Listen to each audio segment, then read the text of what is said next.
Okay, so we're on objective 2 of section 5.1 where we're going to convert from polar coordinates to rectangular coordinates. So here's the picture that goes along with this is if you're at a distance r from the center, and this is your theta, do you see that if you drop a perpendicular down to the x-axis in rectangular or polar, opposite of the polar axis, that this x distance, let's see if we can see that this side length would be opposite of the theta. So the sine of theta is going to be the y distance over r, and the cosine of theta is going to be the x distance over r. So that's where these formulas come from of x equals r cosine theta and y equals r sine theta. And if it's helpful, think back to the unit circle of x goes with cosine theta and y goes with sine theta, and they're both in alphabetical order. So even better if you see the relationship that if this is the point 2, 3, then we know the distance from the center, and if this is the angle theta, and this side length is 2, and this side length is 3, then we can see the relationships that the sine of theta is 3 over d, and the cosine of theta is 2 over d. Okay, so if we have polar coordinates, we can find the rectangular coordinates very easily. This is the r, this is the theta. So x equals r cosine theta, which is 4 cosine of 3 pi over 2. Oh, but that is 0. And y equals r sine theta, so that's 4 times the sine of 3 pi over 2. So that's going to be -4. So in rectangular coordinates, it's the point 0, -4. So I like to make pictures of these. So I would say my angle is 3 pi over 2. And then I'm going 4 away from the center. This would be in polar coordinates, the point 4, 3 pi over 2. But now I can see in rectangular coordinates, so this is polar. In rectangular coordinates, sure enough, it's 0, -4 to get to the very same point. So let's do one in degrees, and these you really have to be careful. If it's not a special angle and you're having to use your calculator, you could be having to flip-flop back and forth between degrees and radians. So here x is going to equal 5 cosine of 300 degrees. So that equals 0.5, and y equals 5 sine 300 degrees. So in decimal, that's going to be approximately -4.33. But if you're asked to do this exactly, you would say, let's see, 300 degrees, that's 270 plus another 30. So here's 300 degrees. So my reference angle is 60. Okay, so now I see why the cosine was a half. So this should be 2.5. I must have made a typing error.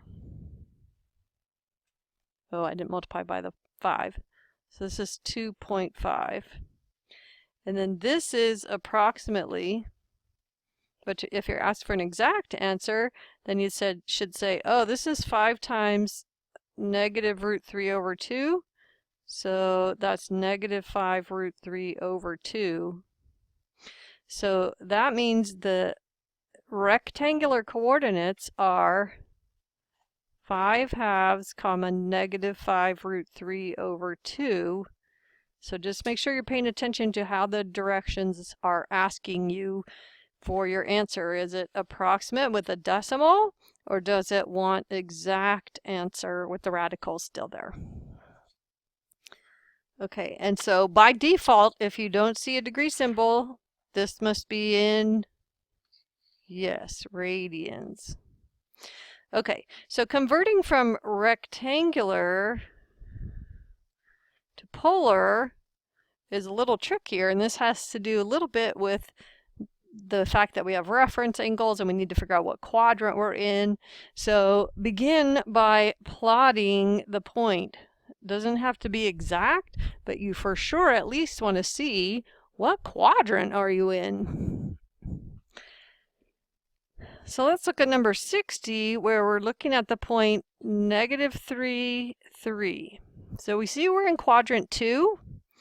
So we know for sure that the cosine of theta is going to be negative and the sine theta is going to be positive.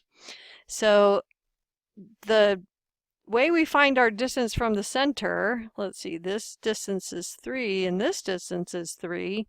So it's 3 squared plus 3 squared. Oh, it's the Pythagorean or distance formula, whichever one you want to call it. 3 squared plus 3 squared to the square root of that. So that's the square root of 18, which must be simplified to 3 root 2. So there's your r. And now your theta needs to be this angle. So you do know that if this is your reference angle, you can figure out the tangent of your reference angle. So the tangent of your reference angle is the 3/3, or 1. So you know that your reference angle is pi/4. So then you look at which quadrant you're in and say, okay, so my actual theta is 3 pi/4, because that gives me in the correct quadrant. So in polar coordinates, my distance is r is 3 root 2, and my theta is 3 pi/4. If not specified, give your answer in radians. You'll be asked if you're wanting to give it in degrees.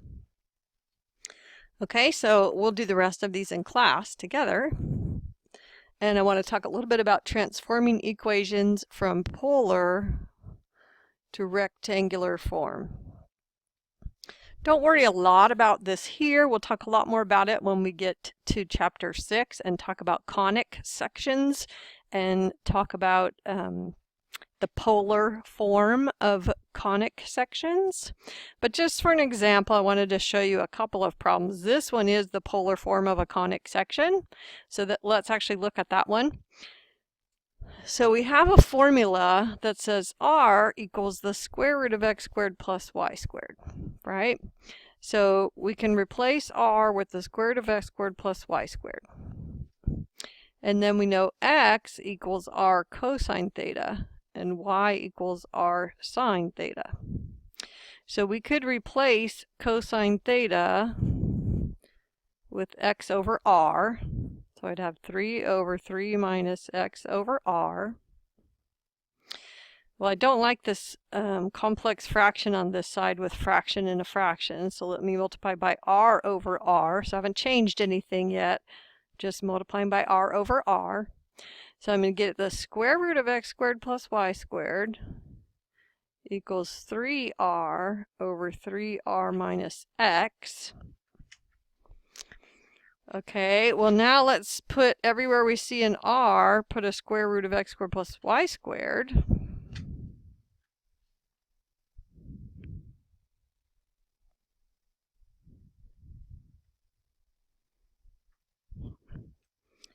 And then see that we can divide both sides by the square root of x squared plus y squared as long as that's not 0.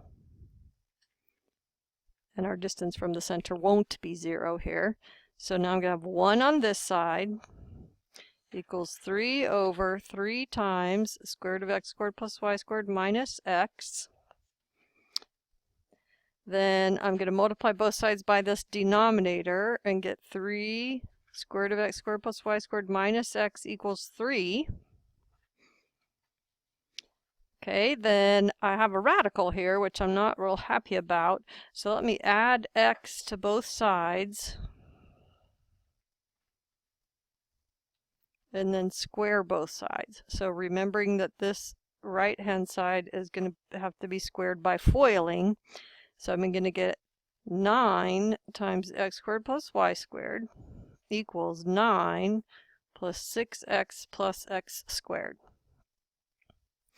Okay, so I'm going to have 8x squared plus 9y squared equals 9 plus 6x. I subtracted this x squared from both sides. 8x squared minus 6x plus 9y squared minus 9 equals 0. So if you don't yet recognize this creature, it's an ellipse because it has an x squared and a y squared and a plus. So we'll talk a lot more about this when we get to chapter 6. So don't worry real hard about this, and I think I might have only given you one homework problem like this. So this last couple of equations is going back the other way so that you can see that you can write equations that are given in rectangular coordinates in polar coordinates, but they're pretty clunky. For things that are simple in rectangular, they're hard in polar. So for instance, y equals r sine theta equals -3. So you'd have r equals -3 over sine theta. So what was a simple line has kind of a complicated looking equation when you put it in polar form, but you can. And then for number 70, you'd have r sine theta, and that quantity is squared, equals 2 times r cosine theta. So I'd have r squared sine theta equals 2r cosine theta. And since r isn't 0, we can divide both sides by r, but notice that I made sure first that r was not 0. So r is going to equal 2 cosine theta over sine theta as long as sine theta is not 0. And this is the equation of this parabola. It has a more complicated looking equation in polar coordinates. So if the shape is a circle or something that works really well to graph on the polar grid, then its equation is simpler in polar. But if it's a straight line that's more of a rectangular sort of shape, then its equation is simpler in the rectangular coordinates. So don't worry real hard about that particular subsection of this section. Focus on learning how to plot polar coordinates and go back and forth between polar and rectangular coordinates.